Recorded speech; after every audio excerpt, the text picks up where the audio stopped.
Hello friends, hello BookTube, welcome to Lizzie Faye Loves Books. I'm Elizabeth, and it is a few days into the month of August, and I'm going to try to make an attempt to do my reading wrap-up for July a little bit sooner this month.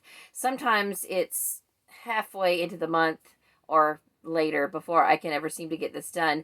And I read a total of 34 books, so I don't want to ramble too much, but I want to tell you about what I read. Now, I'm not going to give you all the details about some of them because I'm going to be doing videos later which will include those books, but I want to just do a kind of a summary and tell you about some of the miscellaneous books that I read and just share with you some of my favorites for the month. So let's get started. So I finished a total of 34 books for the month of July, and 25 of those were audiobooks. And quite a few of them were middle grade books and Sunshine State books and Newbery winners and things like that. So I was able to get through a lot of books because for the most part they were shorter. Not every book was a middle grade book. I did read some adult books primarily for book club, and I want to tell you about those. So that left 9 books that were print books. One of those was an ebook and the rest were physical books. And of the 34 books, let me just kind of go over some of the categories, genres, and whatnot. So I had 21 that were either children's or YA. Only 2 of them, 2 or 3, would I probably consider YA, and the rest were either middle grade. There were a couple of books that are picture books, and within those 21 books, 4 of them were Newbery winners, and 2 of the Newbery winners were rereads. One of them was an honor book, and 10 of the middle grade books that I read were on the new Sunshine State list for this coming school year. I have never gotten that many done in 1 month before. I found so many of them on audio, and I was able to get 10 of them, and some of them were fantastic. All of them were really good, and I'm excited to go ahead and get the last 5 finished up. Probably not this month since we're doing the Summer Fling Romance Readathon, but in September, I will get those last 5 finished up and do a whole wrap-up of those. So I got so many of those done. That was just great. And then of the 34 books that I finished, 4 or 5 were nonfiction. 2 of them were poetry, and so those were children's books. One was kind of an inspirational gift type book. One was a motivational book, and then one was a parenting book. So yeah, 5. And then 2 books were historical fiction, 2 of the adult books. One of them wasn't that far back in history. It was set in the 70s, which to me shouldn't really be historical, but I suppose it is. And then 3 of them were contemporary. Of the contemporary, 2 of them were contemporary Christian romance, and one of them was a cozy mystery. No, I'm sorry. 2 of them were cozy mysteries, and one of them was a contemporary Christian romance. So then what else? I finished or caught up with 4 different series. So this kind of goes back to the focus I said I was going to do this summer was finishing series or working on series. So I finished or caught up with 4 series, and then I started or restarted 2 series, and then I made progress in 6 other series. Some were adult, some were middle grade, and I'm real happy about the series books that I got done. So then there were 2 readathons that I sort of participated in loosely. One was the Reading Rush. I decided not to do a whole wrap-up of just that because it was so close to the end of the month anyway. And so the prompts for that, you had to do Color of Your Birthstone, one that starts with the word the, and something on a different continent. I read 1 book that fit all of those, and then one that was for an adaptation that you had already watched or you watched before you read it. So I have one for that, and then I used that book to also cover a prompt in the other readathon, which I'll tell you about. And then one was First Book You Touch, which I also read. The one I first touched also counted for the other readathon. And then one to read Outside Your House. I finished one in my car, and then I started another one in my car, but then I got a children's book that was one of the Newbery, it was the Newbery Honor book that I read. And I just went outside in my swing and read that. So it all works out. And then something you always wanted to read more of, which is Christian fiction. I talk about it all the time, but I don't read that much of it. So my contemporary Christian romance, I am counting for that, which I will get to in a minute, what the actual books that I read. And the other readathon was Christmas in July. So for the first one, Oh Holy Night and Last Christmas were the first two prompts. The book I attempted to read for that, I got about half done with, and I'm still reading it. I'm almost done, but I'm still counting that for that, those two prompts, which I will tell you about in a second. And then the other two prompts, Winter Wonderland, have something Christmas in the title. I did finally read one Christmas book, so I'm counting that for that. And then the adaptation book, I'm counting for Christmas in the Country. So I just wanted to go through the prompts real quick, and now as I go through each book, I'll tell you this is what counted for that, and that, and that, and so forth. Okay, so the two that I did not finish, that I started, this one in my car, Beach House for Rent, is the fourth book in the Beach House series by Mary Alice Monroe.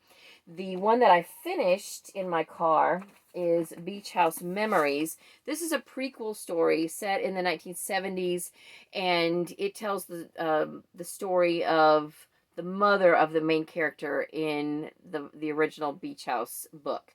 So this is a story you hear about in the first book, maybe the second book, so you know it's out there, and you already kind of know what's going to happen because this is a prequel. But I didn't love this one because I already knew kind of what was going to happen, and what was going to happen is not anything I approve of. So anyway, I am enjoying the series overall. This one was still very heavy on turtles, which I loved learning about turtles, the loggerhead turtles. So this book is more about birds. And in this book now, we've gone back to the present, and our main character is Kara Rutledge, who is the main character of the beach house. And her husband decide to rent the beach house to the same person for the whole summer. Normally they have been just renting it a week at a time here and there, and so they have found a renter for the whole summer. And she is someone who is a painter. She paints, she's an artist, and she's been commissioned to paint shorebirds for postage stamps. And she has had some trauma in her life and has been not really completely agoraphobic, but has been right there on the edge of that, and has not wanted to leave her house, has not wanted to get out. She's just had a lot of social anxiety. So her father has recently remarried, and basically, she's 26, and he's like, okay, you gotta just suck it up and get out of the house. I'm gonna rent you this beach house for the summer where you can do your painting, and you're gonna just have to work through your issues. So that's where it is right now. I'm 50% done with this, and I'm really enjoying this one. So then the other book, I'll just go ahead and do all the adult fiction first before I get into all the middle grade stuff. The other one that I counted for two of the prompts for the Christmas in July-a-thon, which, by the way, was hosted by Chloe from Always Booked and Sarah from Steepton Books and a few other people. This was a fun challenge. So this one, even though it's not a Christmas book, it covers a pretty good time span. There might be some Christmas in the end. I haven't even gotten to the end. It starts out at Easter, and then it goes on through the 4th of July, and I think I'm into September now. But one of the prompts was to have something on the night scene. So here they're watching fireworks. So that works for that. This is so funny. Just hilarious. And even though I'm not done, I'm still counting it for those prompts. And then the other adult books that I read, one was for book club, and this is so good. I really, really enjoyed this. Finding Dorothy by Elizabeth Letts is historical fiction, but it's a fictionalized account of the wife or widow of L. Frank Baum and her experiences with the filming of The Wizard of Oz and meeting Judy Garland and sort of taking her under her wing.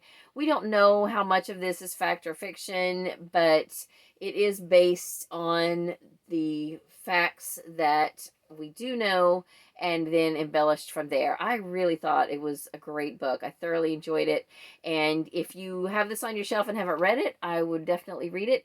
It is on audio. I was able to access it through RB Digital, through my library, and I'm really glad that I did. Then for my mystery book club, which is, we're discussing this one in August, but I wanted to go ahead and get this read because I need to share this with some other book club members who, because we didn't have that many copies of it. This is the first book in a mystery series by Amanda Flower. This may have been the first mystery series that she wrote.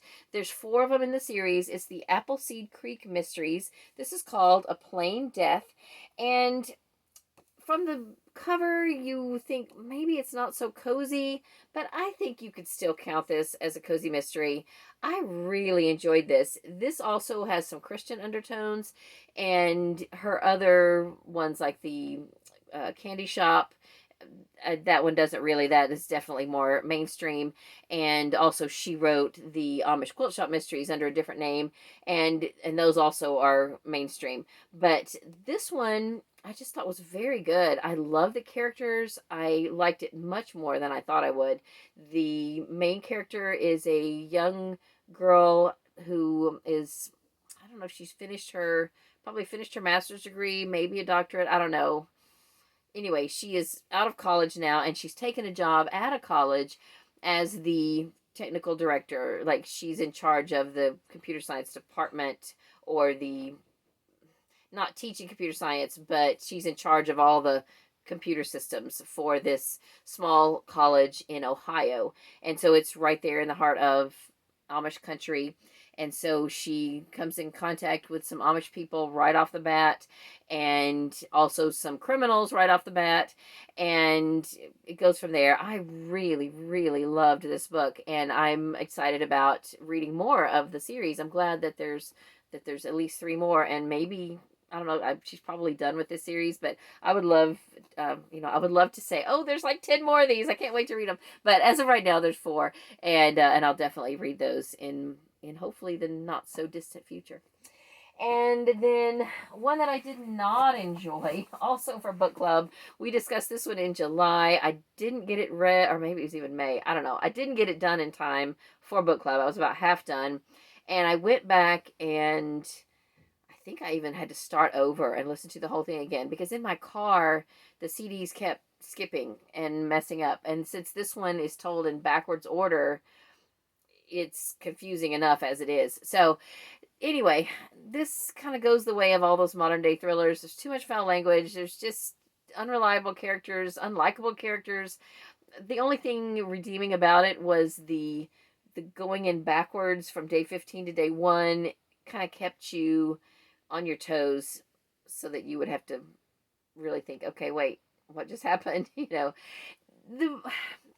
thing I don't like about this, which is kind of random and a small thing, but I don't like the title. There were 2 missing girls. So all the missing girls, all 2, this title makes you think that it's going to be this serial thing where there's all these missing girls. There's just 2. This is not a good title. And then another mystery that I have read or listened to on audio. This one I didn't love, but I liked it. This is the 3rd book in the Longmire series, and I counted this for a challenge for both readathons. This for the adaptation you saw before starting the book, and that was for the reading rush. And then for the Christmas in July-a-thon, the 4th prompt was to read a cowboy or cowgirl book. So Longmire is certainly a cowboy to an extent. He's a sheriff, a county sheriff in Wyoming, I believe. And this one I liked better, I have to say, than the 2nd book, because the character of Vic was absent in about half the book. So therefore the language was much better in about half the book. But then once she comes back onto the scene, then there's stuff I don't like, and more language, and all of that. The mystery, I can't even think, because I was so distracted by not liking what was happening. But I think the mystery was actually pretty good. So I don't know. I would like to watch more of the TV series. I really do enjoy the show much better than the books, but I'll probably still listen to a couple more books as long as I can get them on Scribd, but it's not going to be a high priority. And I think that's, oh, actually, no, I think that's all the books, but I have, or all the adult books. I have a few more adult books. Let's see here. While we're on the subject of mysteries, I buddy read this sort of with Donna from Paradonna Palimpsest. We both read it. She finished it way before I did, and it took me most of the month to get it done. This is Aunt Dimity Detective by Nancy Atherton. I think it's book 7 in the Aunt Dimity series, and this was fun. It got some bad reviews because I think people didn't like how it all came out. So I can't really say why without giving spoilers, but I thoroughly enjoyed it, and I'm pretty sure Donna did too. And I thought it was a lot of fun. And Aunt Dimity is just, the series is just light and fun, and it's kind of humorous. The characters are very likable, and I thought it was great. So then, for the Christmas in July-a-thon, I finally did pick up a Christmas book, and I just stuck several books that I needed to read or wanted to read in a bag, and the first one I touched was this one, so it also counted for that challenge on the reading rush. This is The Christmas Lamp by Laurie Copeland. This is just a real quick little Christmas book, very cute. It actually, I don't think it says it anywhere, but this was really a Grinch retelling, a modern day Grinch retelling, and I thought it was a lot of fun, so I'll just leave it at that, and recommend it if you want to pick up some short Christmas books for the Christmas season later this year. I would recommend this one. And then also another Christian book is by Janette Oak and her daughter Laurel Oak Logan. This one's called Dana's Valley. Now, most of Janette Oak's books are pioneer stories, and this one is contemporary, and it's about a family with a daughter and their experiences through their daughter's illness. So that is basically what this is about. I did enjoy it. It's heartbreaking, heart-wrenching, but very well told. And Janette Oak is one of my favorite Christian authors, and I did really enjoy this one. And I listened to it on audio on Hoopla. Although it doesn't say that the Hoopla version is abridged, but it's only a 3-hour audiobook. And this is not that thin, and it's not that big of a font. So I think that the audiobook on Hoopla has got to be abridged. So I don't know. I didn't follow along in the book, and I listened to it kind of quickly, but at some point I might go back and just read this in print and see if I missed anything. And let's see, any other adult books? Yes, this was another Christian book that I listened to on audio on Hoopla. This is book 3 in the Saturday Night Supper Club series. This is a Christian romance series that this would have worked perfect for the summer fling for the big city prompt. And I had a hard time with that one too, but I had already listened to this. All 3 of these books take place in, I think, Denver, and they're very enjoyable. They're definitely contemporary. They're not what a lot of people think of as super sweet and innocent where nothing happens, like in the pioneer kind of stories like by Janette Oak, which I love, by the way. But this is more realistic. In fact, this starts right out with a guy who is a professional climber. He's in this camp, and his old girlfriend shows up and comes on to him. They sleep together and then wake up the next day, and she's like, oh, I just wanted to get you out of my system. I'm engaged to be married. And she, proceeds to leave. And he's like, whoa, hold on a second.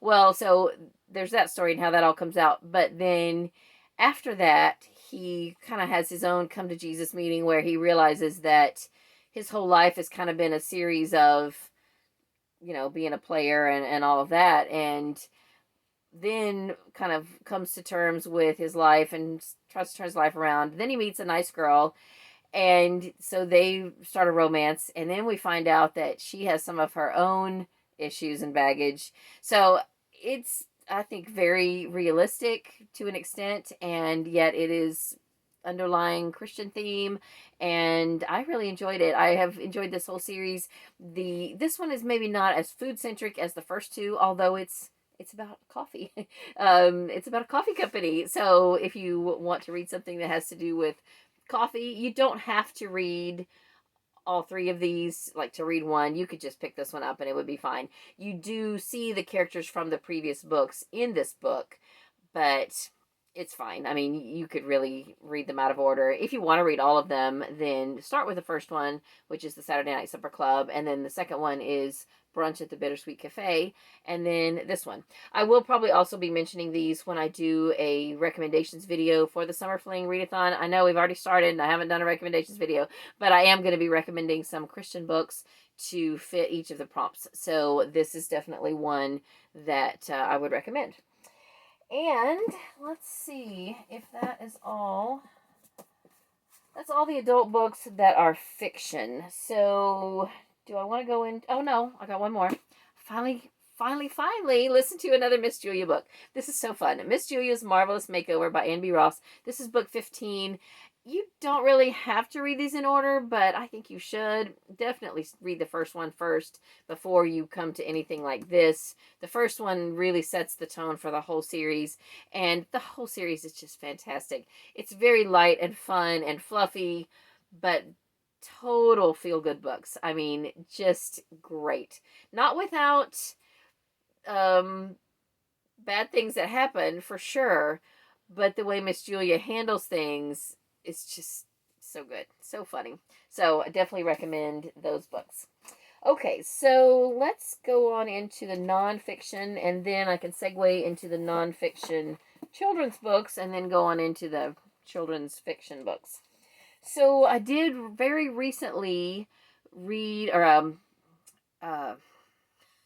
very recently I did a video updating you on my TBR jar, and the last one that I finished from the previous TBR jar was this one, How to Behave So Your Children Will Too, a collection of entertaining stories and practical ideas gathered from real parents by Sal Severe, PhD. This was fun. You know, it's a little late for me. My kids are about grown, but I did enjoy it, and it's been sitting around on my shelves, and I put it in my TBR jar, and I'm glad that I read it. I thought it was a lot of fun. And so I drew out some new books from my TBR jar, and I've already read the first one. It's called Fish. Catch the Energy and Release the Potential, a remarkable way to boost morale and improve results. So this is more of a workplace book, but still very motivational. I thoroughly enjoyed it. There's a whole series of these kind of with different spins and different, geared towards different groups, but this is the one that somehow ended up in our house, and I thought it was great. A very motivational story about just putting positivity into your life and your business and your work, and I thought it was great. It's by Stephen C. London, PhD, Harry Paul, and John Christensen. So I am already then well on my way through the next book that I drew out. It's also a short one, and I'm about a third or fourth of the way, no, about a third to 40% done with that one, and I may get the whole next batch done by September, and I'll be able to draw out some more. So thankfully the ones I drew out were mostly short, and I didn't draw out as many this last one. If you didn't see that video, it's my TBR jar episode 3, and so far since I started that TBR jar, I've only been able to draw out of it about once a year, but I finally have gotten a better system for getting those books read, so I'm happy about that.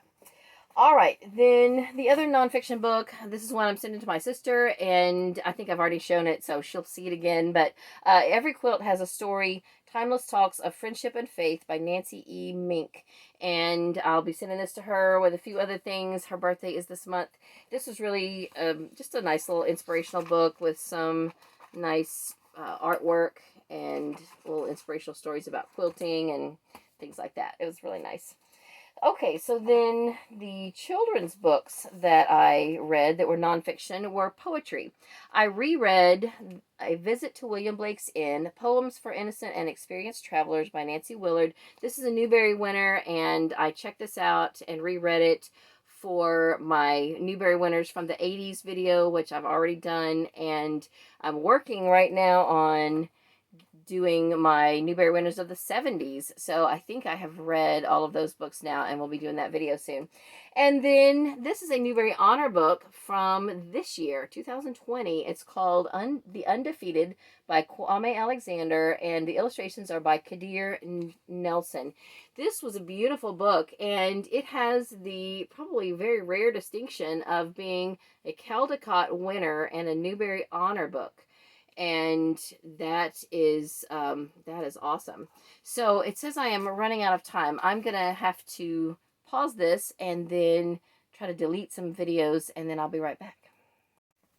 Okay, I'm back. Most of what I have left to tell you about is middle grade with a couple of YA books. So I think what I would consider YA are two of the ones that I have caught up with their series, or at least come to a good stopping place, as in the case with this one. The Insider by Ridley Pearson is book 7 in the Kingdom Keeper series. There is a book 7.5 that transitions you into the spin-off series, but I'm not that concerned with getting it done right now. It is on Scribd as well as the rest of the spin-off series, but I'm just happy that I got this initial 7 books done.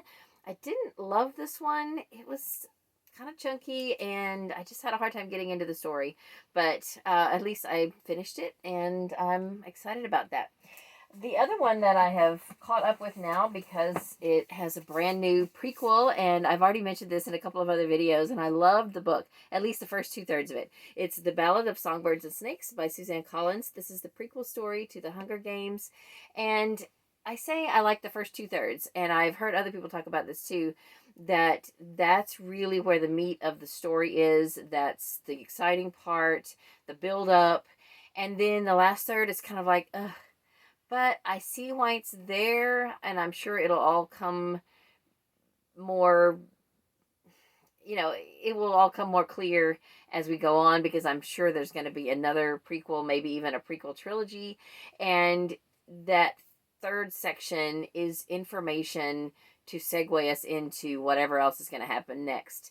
So it was kind of dry, kind of just there, but it was okay. Overall, I really enjoyed the book.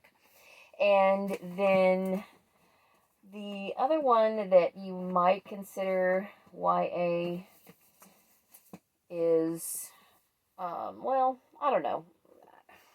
I don't know if you consider it or why or not, but it's another one of the series that I finished, and it's the last book in the City of Ember. I think these Ember stories are in the teen room at our library, but it's perfectly fine for middle grade or YA, either one. So this is The Diamond of Darkhold. I have enjoyed this whole series.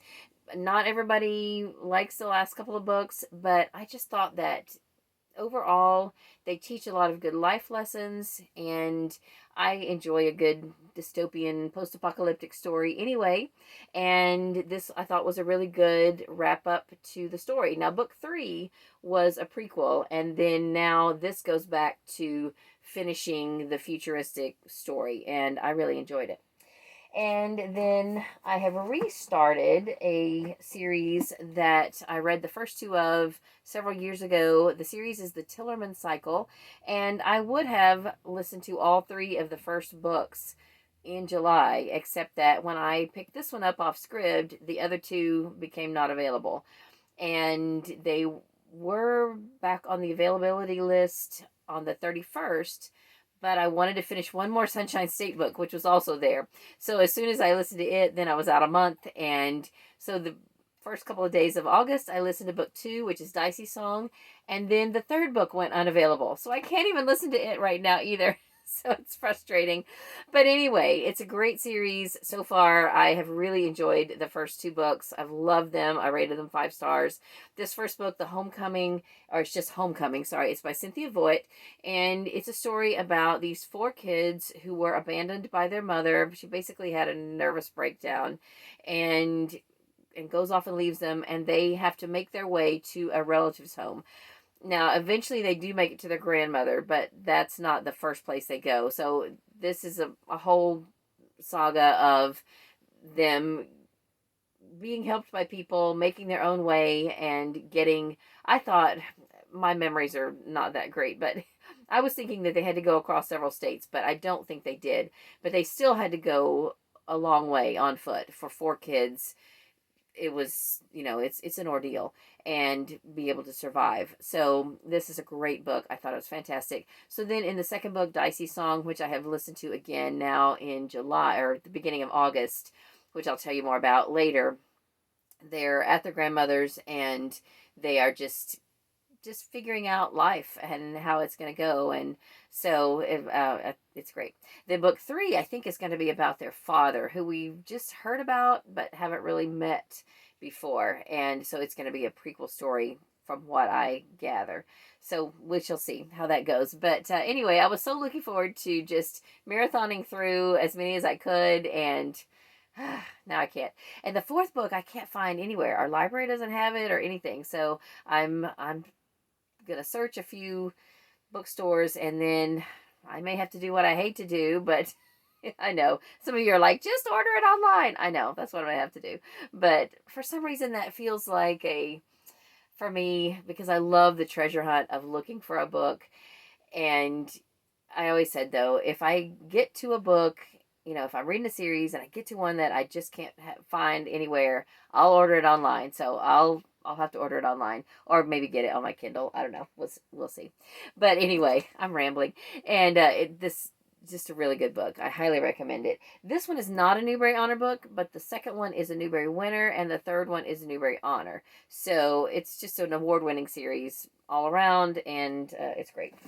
So then a few other things that I have made some progress in, a few other series. Well, all 2. No, I've already talked about some, but 2 more middle grade series that I've made progress in. Charlie Joe Jackson's Guide to Extra Credit. This is just funny, just awesome. I love the series. And then another series that I've been working on all year long, and this is the series of Unfortunate Events. I finally did have to break down and listen to this one on audio. Up to this point, I've read them all in print, but I did listen to this on audio on Hoopla. It's The Hostile Hospital, and I thought it was really good.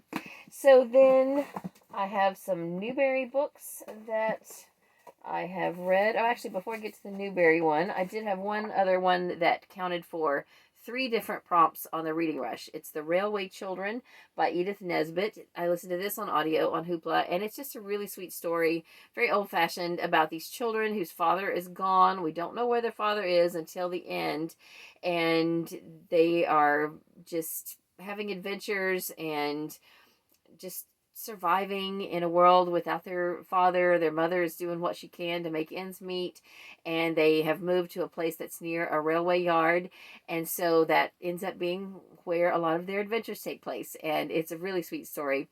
This takes place in England, I believe, and so that counted for that challenge in the Reading Rush, to read something on a different continent. And also The Color of My Birthstone. This is, my birthstone is topaz, so blue, there's a blue topaz, but the naturally occurring topaz is anywhere from yellow to brown. And the book cover of the audiobook that I listened to was orange. So either way, it covers the range of topaz colors. And then it also counted for, the prompt to read something that starts with the word the. So it counted for 3 different prompts for the Reading Rush. Okay, so then Newbery winners. I mentioned that I reread A Visit to William Blake's Inn. Then I also reread, to get ready for my next video on books from the 70s, I reread Sounder by William H. Armstrong. I had listened to this on audio before, and I listened to it again.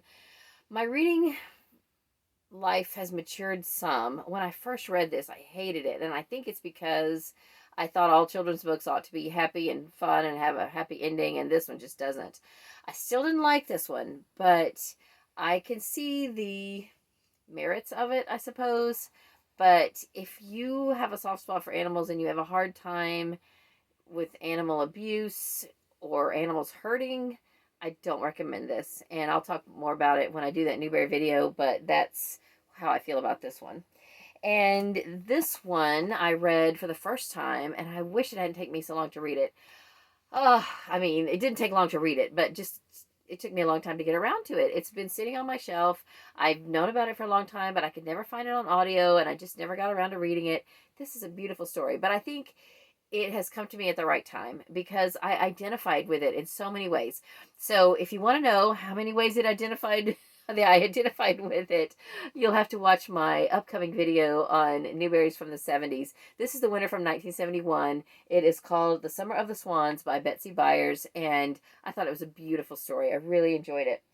And I think that is everything that I have to show you.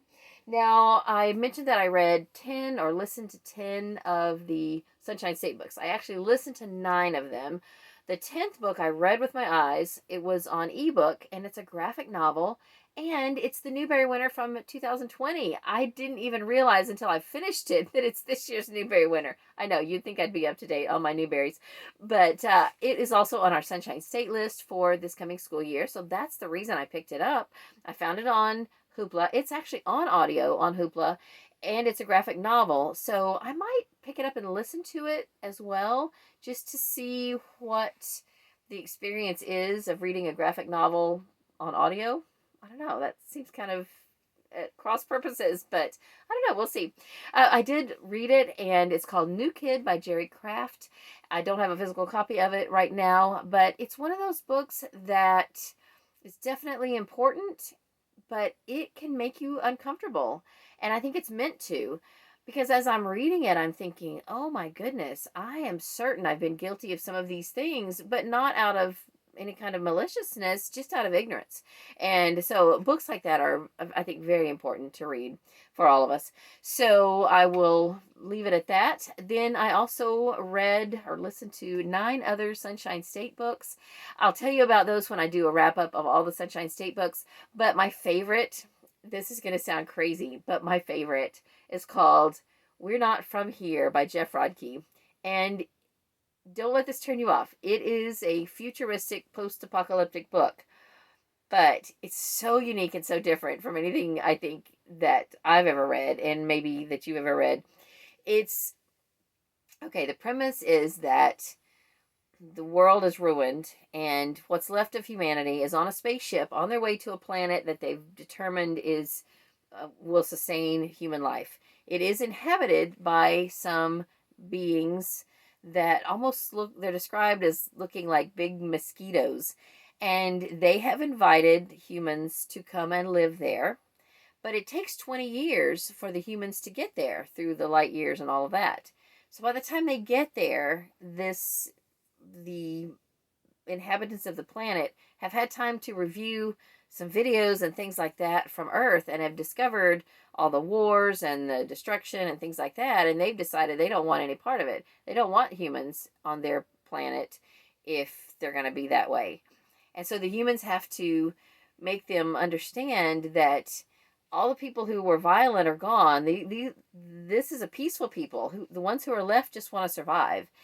And they still don't want any part of it. So they finally talk them into letting one family go to the surface and get to know them. The kids go to school and all of that, and to try to convince them that humanity should be able to be allowed to come and live there, because where else are they going to go? They're in a spaceship orbiting this planet with nowhere else to go. And it's so good. I loved it so much. Oh my goodness. I loved it. It was just great.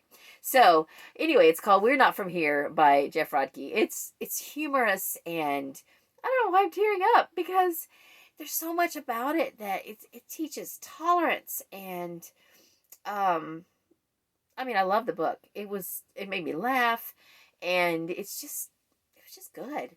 So it's really not cry worthy. I don't know why I'm crying. I get emotional sometimes when I talk about things that I'm passionate about. It's a book I would reread, and I loved it. Okay, so that was my favorite of the 10 that I read, and I'll tell you about all the others whenever I get them done. Probably in August, I'm just going to focus on middle grade books. I have this first month of August been working on a few books that are not for the summer fling. Did I say middle grade books? I meant romances. Wow, that's 2 ends of the spectrum. Okay, I've been spending the first few days of August just finishing up a few books that I had wanted to read in July, and now I'm I've already started a buddy read with my friend Mandy from Mandy Garrett, and we're working on a romance that we're reading for the summer fling, and most of the books I'm going to read in August are romances. So I'm going to pick back up with the Sunshine State books in September, unless I have two on overdrive that are on hold, and it says that I may have to wait like 5 to 10 weeks for them. One of them's like I think 5 weeks and one is 10. So if those come up during the month of August, I will listen to those. But if they don't, I'll just listen to them. You know, whenever they're available, I'll listen to them. And I'm not going to pick up the last 3 that I have to read in print until September. So anyway, I'm just rambling, and that's it. That is my wrap up for the month of July. 35 books, 9 in print, 25 audio, and I guess that's all I want to tell you about. So, just reviewing my notes. So, I hope you are joining us for the Summer Fling Readathon, which is going on right now. And even if you're not reading romance, if you want to join in on the Instagram challenges, it has been so much fun to see what people have been posting. Quite a few people have been joining in and posting for each of the daily prompts for the Summer Fling scavenger hunt. And that is on my Instagram page, Lizzie Faye Loves Books. So I hope you'll join in there and just follow the Instagram hashtags, both Summer Fling Readathon and Summer Fling Scavenger Hunt, so that you can see what people have been posting. It's really a lot of fun. So anyway, that's all I have for this video. I hope you are having a great day. Let's chat about these books in the comments. Please comment, and have a great day. Read a good book, and God bless you.